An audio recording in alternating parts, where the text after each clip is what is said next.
This big show is the last big show for our 1920s unit, and it's going to be on African American culture and politics.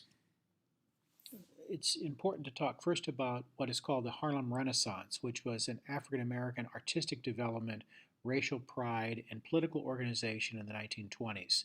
And a whole movement and growth and that was began in the 1920s and would continue to flower for quite some time.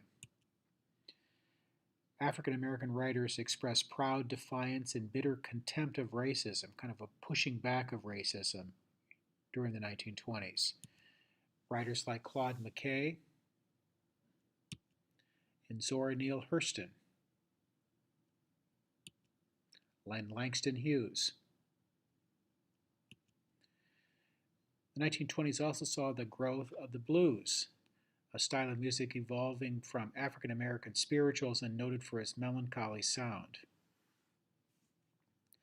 From the blues, in part, came jazz, an American style of music that developed from ragtime and blues that uses syncopated rhythms and improvisations. Regarding politics during this time period, African Americans, with the Great Migration to the North, became influential voting bloc in many cities and really started to exercise some real political power. The National Association for the Advancement of Colored People, the NAACP, battled hard against segregation, discrimination, and especially lynching.